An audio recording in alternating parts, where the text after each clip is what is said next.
Then after 14 years, I went up again to Jerusalem with Barnabas, taking Titus along with me. I went up because of a revelation and set before them, though privately before those who seemed influential, the gospel that I proclaim among the Gentiles, in order to make sure I was not running, or had not run in vain. But even Titus, who was with me, was not forced to be circumcised, though he was a Greek.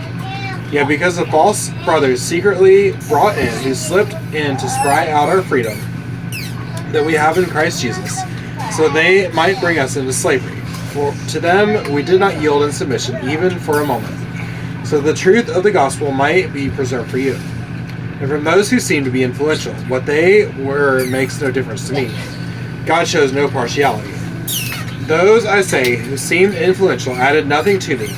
On the contrary, when they saw that I had been entrusted with the gospel to the uncircumcised, just as Peter had been entrusted with the gospel to the circumcised. For he who worked through Peter for his apostolic ministry to the circumcised worked also through me for mine to the Gentiles. And when James and Cephas and John, who seemed to be pillars, perceived the grace that was given to me, they gave the right hand of fellowship to Barnabas and me, that we should go to the Gentiles, and they to the circumcised. Only they asked us to remember the poor, the very thing I was eager to do.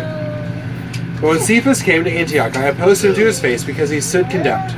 For before certain men came from James, he was eating with the Gentiles, but when they came, he drew back and separated himself, fearing the circumcision party.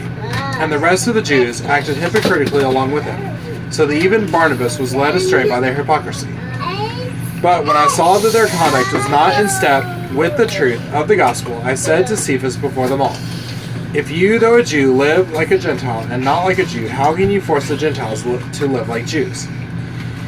We ourselves are Jews by birth and not Gentile sinners. Yet we know that a person is not justified by works of the law, but through faith in Jesus Christ. So we have believed in Christ Jesus, in order to be justified by faith in Christ and not by works of the law. Because by works of the law no one will be justified. But if in our endeavor to be justified in Christ we too were found to be sinners, is Christ then a servant of sin? Certainly not. For if I rebuild what I tore down, I prove myself to be a transgressor.